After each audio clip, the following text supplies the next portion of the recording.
So. Und wir sind wieder da, wir sind wieder live, wir sind die Mastering Academy on Air mit dem wunderschönen Fasinator und dem Toninator. Wir hoffen, es geht euch gut. Ratatatam. Es geht wieder los und zwar haben wir heute wieder eines unserer Lieblingstools. Ich glaube, wir werden bald zum Gesicht von Pulsar Modular. Ja, auf jeden Fall. Wir lieben die Tools einfach.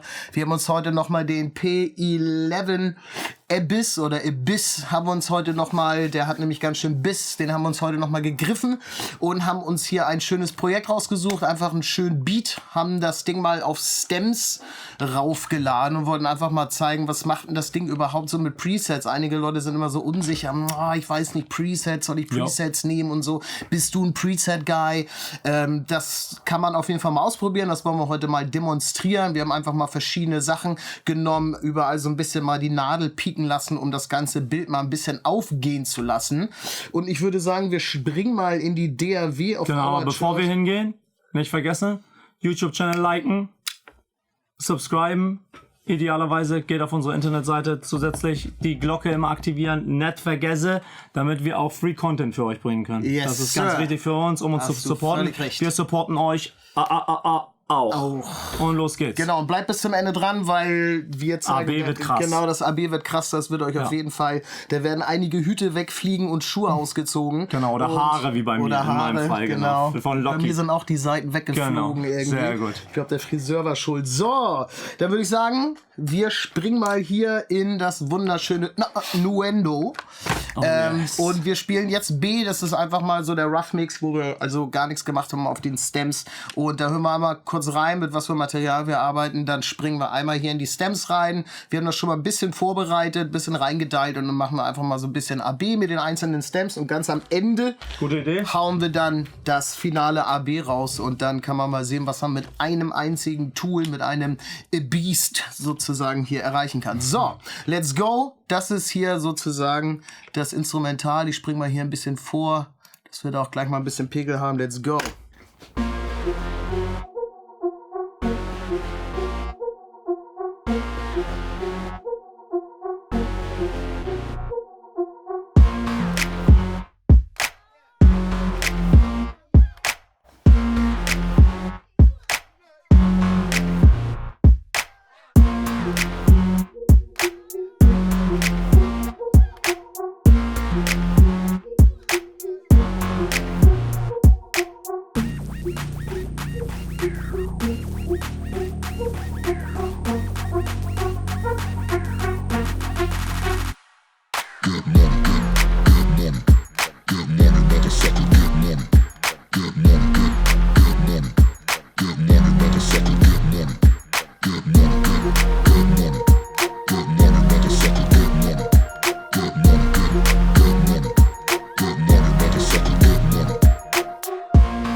Ja, da hört man, wo die Reise hingeht. Das auf jeden Fall.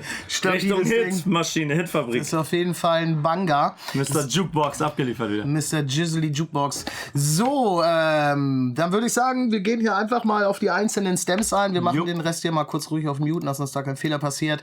Ihr seht, wir haben hier wirklich, wie bereits am Anfang erwähnt, darum geht's heute. Wir haben uns wirklich Presets einfach genommen und haben dann einfach nur noch mit Threshold und Output rumgedeilt, dass wir ein bisschen die Nadel pieken lassen, ein bisschen was von diesem Leben bekommen. Einige machen ein bisschen Tiefe, werdet ihr hören, andere bringen ein bisschen Kontrolle rein, andere machen ein bisschen mehr Weite und dann, entschuldige bitte, und dann haben wir die Lautstärke angeglichen, dass das auch alles Lautstärke gleich ist. Ganz wichtig zum Hören, was das Gerät überhaupt kann. Tatsächlich, also lieber 0,1 leiser anstatt 0,1 lauter, weil lauter ist immer besser. Exakt. Und damit man sich nicht selber verarscht, immer schön den Output runterregeln. Verhindert, meint er eigentlich, genau. Genau. Okay, kein schönes Wort. Kinder wegschalten. Okay, let's go. Also, das sind die Drums jetzt rough. Wie ihr seht, hier ist er deaktiviert. Let's go.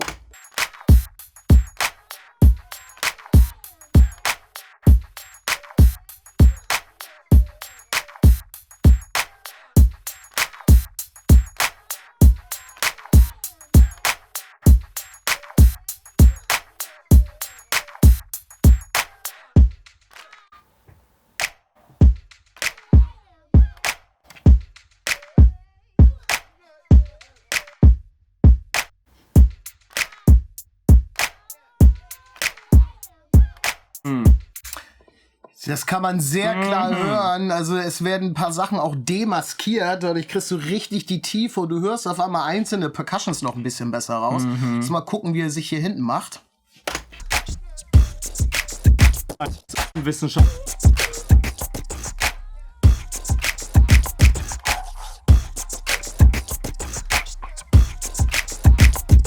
Oh, schön.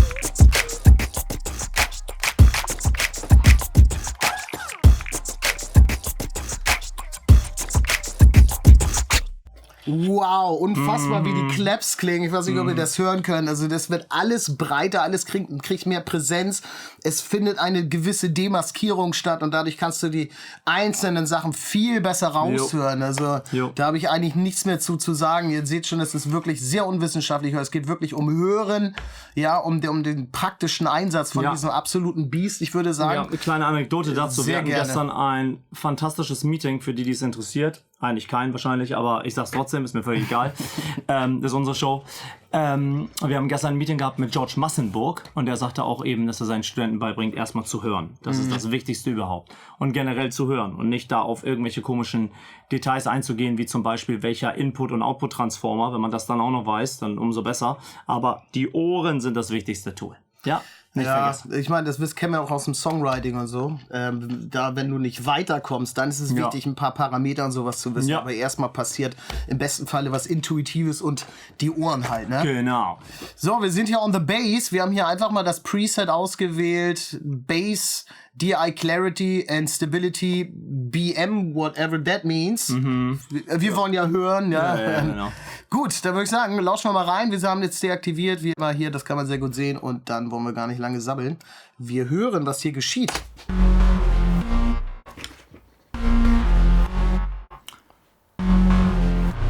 Er nimmt auch das Rumpeln.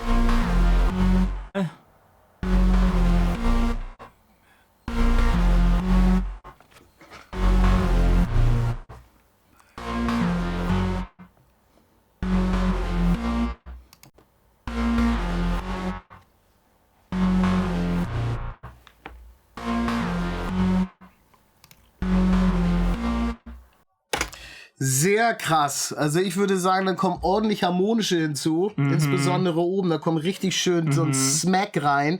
Und der räumt auch wieder hier schön die Low-Mids auf. Dadurch geht das ganze Picture wieder so ein bisschen auf. Sehr, sehr krass. Das ist mal in diesem hier kommt, glaube ich, so ein Basspad. Lass da mal rein luschern, was da passiert.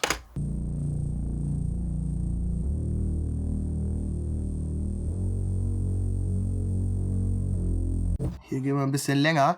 Mal sehen, ob ihr das auch hört. Hier können wir das sehr gut hören in diesem Studio.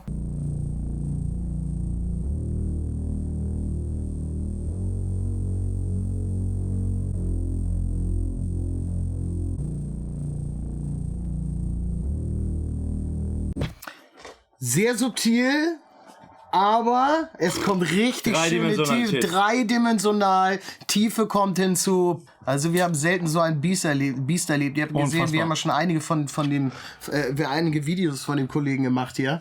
Und weil er uns einfach mal wieder die Schuhe auszieht, wie versatil das Ding ist. Das ist unfassbar. So, hier sind wir auch auf das Preset, auf den bekannten G-Comp einfach mal drauf gesprungen. Konsole, SSL, kennt jeder. Bisschen tighter machen alles. Und genauso klingt das auch. Ich werde hier mal, weil hier sind so viele Lücken drin, dann machen wir hier mal einen kleinen Lückenfüller. Let's go!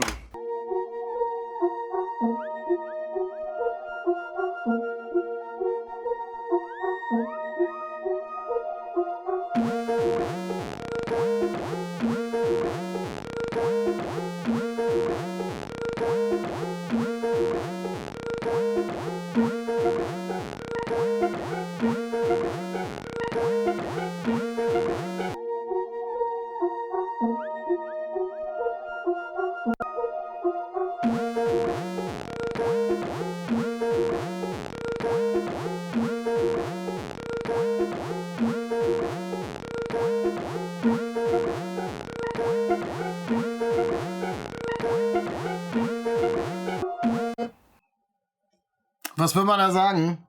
Es klingt unfassbar.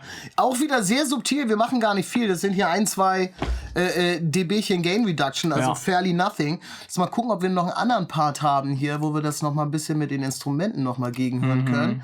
Was haben wir denn hier Schönes? Wir machen mal wieder so einen kleinen Looping. Yes. Und dann lauschen wir mal hier in den Part rein. Ohne.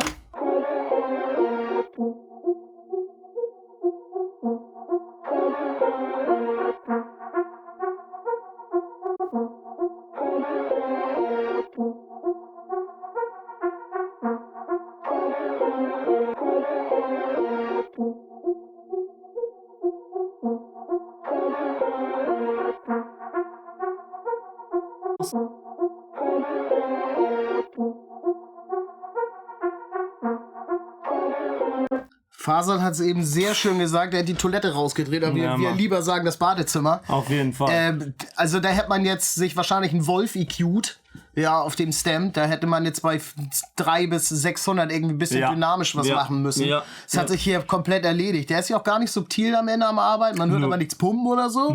Bis zu 4 dB Gain Reduction up to. Und räumt die Low-Mids auf und macht somit natürlich auch Platz für den Rest im Instrumental. Glaubt uns, Freunde, am Ende des AB zieht euch wirklich die Schuhe aus. Weil ihr habt gerade gesehen, die anderen Stems waren sehr, sehr subtil. Das noch einmal final nochmal kurz reinluschern hier. Hört immer auf die Low-Mids.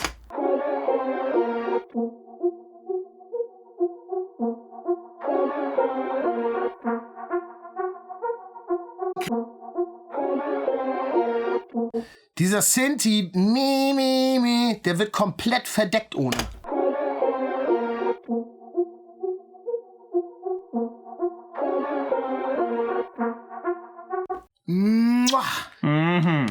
Pulsar Modular, wir lieben euch. Kenne deine Tools, ne?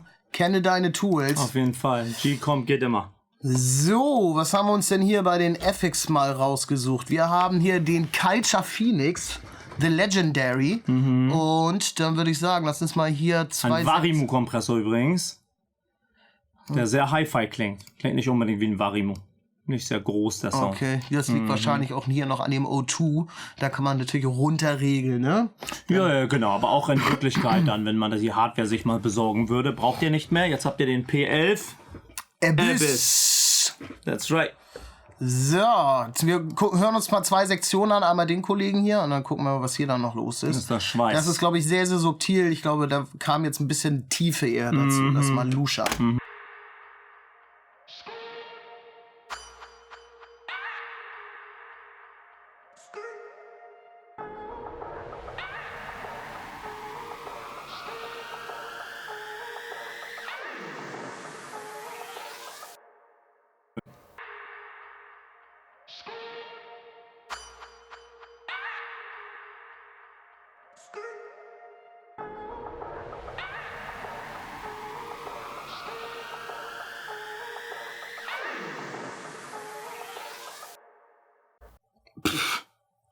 Ja, jetzt, was hattest du eben gesagt? Ortbarkeit der Transienten, ne? Tiefe, RMS wird angehoben. Du hast ja richtig das Gefühl, das, was der Culture Vulture, Thermionic Culture Phoenix auch eben kann, das so ein bisschen nach vorne holen. Tubes halt, ne? Die machen halt einfach immer erstmal generell wahrnehmbarer den Sound. Abhängig davon, welche Tubes man benutzt, aber die benutzen Philips und Mullard-Röhren, für die es interessiert.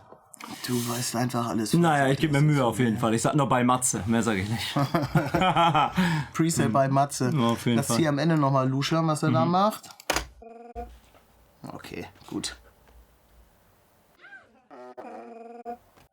Gut, das ist mir ein bisschen zu subtil, da hören wir nicht so richtig, was er macht, haben wir auch zu viele Lücken, aber das hören wir nachher nochmal im kompletten AB-Vergleich. So, hier haben wir unser Vocal Sample. Da machen wir hier nochmal den Looping am Start hier. Looping Loop. Hansa Park Vibes. So. Ja. Gucken, was haben wir hier genommen? Hier haben wir einfach Vocal Lead genommen. Das klingt auch genau richtig so. Das klingt genau danach, was wir machen wollten. Und dann gucken wir mal, was der Kollege hier to the table bringt. Good money, motherfucker, good money. Good money, good money. Good money, motherfucker, good money. Good money, good money. Good money, motherfucker, good money. Good money, good money. Good money, motherfucker, good money. Good money. Good money, motherfucker, good money. Good money, good money. Good money, motherfucker, good money. Get money, get money, get money, motherfucker, get money. Get money, get money, get money, motherfucker, get money. Jetzt ging's eben. Ja. Krass. Ja, Faso sagte eben nochmal, macht die Attack noch mal ein bisschen kürzer, mit den ersten initialen Transienten von dem G von Get Money sich catcht. Sehr, sehr stabil jetzt und Auf jeden auch Fall, wieder schön dieser gelevelt. ganze Low-Mid-Krimskrams ist raus. Sehr spannend. Das ist mir so noch gar nicht bewusst gewesen, dass der so viele Low-Mids aufräumt. Damit kriegst du sehr viel Klarheit in deinen Mix rein. Absolut. Du musst ja nicht so lange rumwuseln. Und Das von ist den EQ die ganze Zeit, ne? Das ist immer so das Ding. Die Leute wollen immer gleich einen EQ raufwerfen und losdrehen. Ja. Da, ne? Höhen reindrehen, ohne Ende. Mitten reindrehen. Und dann laufen sie Gefahr, dass es dann harsch wird. Ja. Am Ende. Wir machen noch mal einmal reinhören hier. Yes. Get money, get money, motherfucker, get money. Get money, get money, get money, motherfucker, get money. Get money, get money, get money, motherfucker, get money. Die Reise ist erzählt, würden wir sagen. Klingt unmenschlich. So, Würde ich lass auch mal sagen. gucken, ob wir den hier überall aktiviert haben.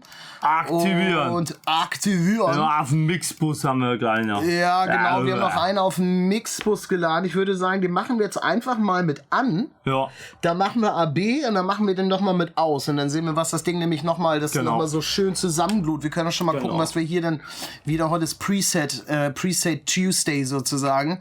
Haben wir nochmal den Culture Phoenix genommen. Haben wir aber noch ein bisschen rumgedreht. Haben wir auf jeden Fall. Bisschen weniger Saturation genommen und sowas. Genau. Der soll auch wieder nur leveln. Mehr soll er nicht machen. Aber gerade dieser Culture Phoenix, ne, Thermionic Culture Phoenix, der neigt dazu, den Sound gleich so ein bisschen Hi-Fi zu machen. Und das wollen wir. Also es ist nicht so Tubes, wie man sie sonst kennt, dass alles eher so dumpfer wird, sag ich mal, sondern es klingt halt eher Hi-Fi. Räumt die Low-Mids auf und ein bisschen Bass rein, ganz wenig, nicht so massiv wie ein Pure-Mu oder wie ein hier Manley, Varimu. Aber genau, und Höhen schiebt er ein bisschen dazu. So, öffnet einfach die Decke oben, ne? Genau. Tja, ich würde sagen, Deckenmann. dann lass das Ding mal in Action hören. Und wir gehen mal hier zu Metric AB. AB. Wir werden hier noch einmal Loudness matchen. Genau. So, wie gesagt, den haben wir jetzt auch komplett angemacht auf der Summe und den machen wir gleich noch mal aus. Das heißt, wir gehen jetzt erstmal auf B und ihr habt gesehen, das war wirklich das, auch wie wir das jetzt gezeigt haben, wir haben es genauso schnell eingestellt. Wir haben wirklich nur die Presets genommen, bisschen Threshold, bisschen Loudness angeglichen. Ja. Das war's und also der Unterschied ist wirklich unfassbar. Und das ist es eben. Ne? Ihr hört Geister. Ihr müsst schnelle Entscheidungen fällen. Und da sind solche Tools unabdingbar. Sachen, die geil klingen, Sachen, die versatil sind, die ihr für alles einsetzen könnt. Und wie gesagt, keine Angst vor Presets. Das wollen wir euch eigentlich damit auch zeigen. Exaktamente. Und ich würde sagen, lass mal von hier irgendwie starten. Wir können das Auf Ding ja jeden mal Fall. durchnudeln. Hätte ich gesagt, ja. So, den haben Solo wir machen an dann hier. überall, genau. Genau. So, Dann musst du mal den gucken. Muton wegmachen, bitte. Auf die Channel. Yes. Bitte machen. Oben haben sie Global Mute. Global Mute, ja, man kann let's sich's auch go. einfach machen, ne? Auf jeden Fall. So, also Vorher-Nachher-Show mit Gundis Sambo. Let's go.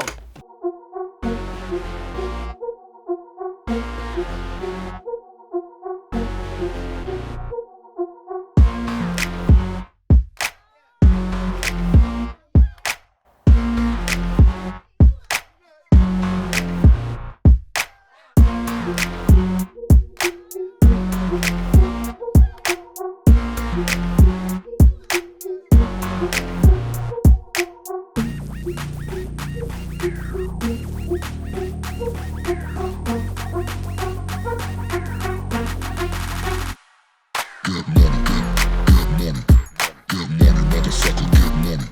Get money, get money, get money, motherfucker, get money. Get money, get money, get money, motherfucker, get money. Get money, get money, get money, motherfucker, get money.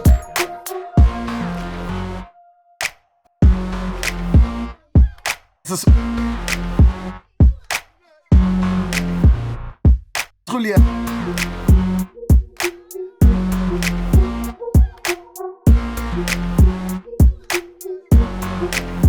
Komplett ersichtlich. Poser Modular, es klingt wirklich wie gemastert. Abgeliefert. So, hört mal ganz kurz den Timbaland-Part, ne? Da hat Toni nochmal einen rausgepackt. Komm, wir wollen gleich auch nochmal auf Timbaland machen, warum nicht? Warum nicht? Ne? Nochmal ein bisschen Babygeschrei da rein und so. Und so Die wie man üblichen es so richtig Verdächtigen. gehört, genau. Dinosaurier und Dings darf auch mit dazu. Wie heißt er noch? Nicht King Kong, sondern Godzilla. Und Darf los auch nicht geht's. fehlen. Let's go. Let's go.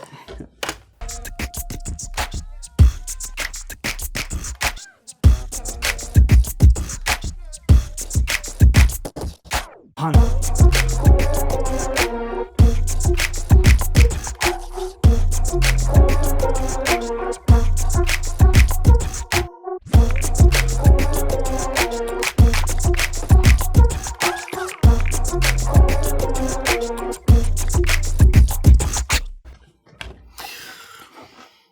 Ja, alles zu Ende, würde ich sagen. Ah, Nochmal rein duschen? Ja. alles aus, nee. Ich brauch da nichts mehr. Lass doch Genau, mal final hier, AB, den würde ich genau. gerne nochmal Mit der hier. Summe, ja. Genau, Ist dass wir lassen jetzt mal auf A, dann machen wir den mal an und aus. Das war wirklich der Culture Phoenix nochmal ganz final, einfach auf der Summe, ein bisschen Peak the Needle. Ja, let's listen.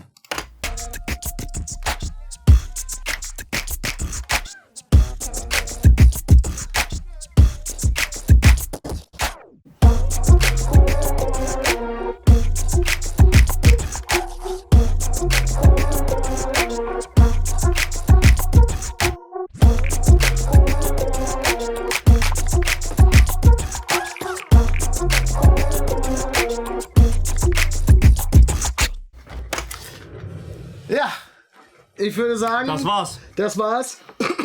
Liebe Leute, gönnt euch dieses unfassbare Tool, mega versatil. Da habt ihr wirklich für euer Geld das eine All-in-One-Box. Ihr Jo. habt das gehört, ganz krass.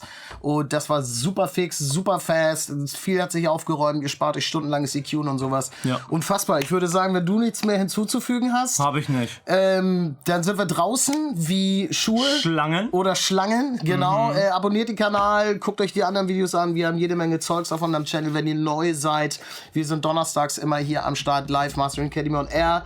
Und wir würden sagen, gönnt euch P11 Abyss Pulsar Modular. Peace!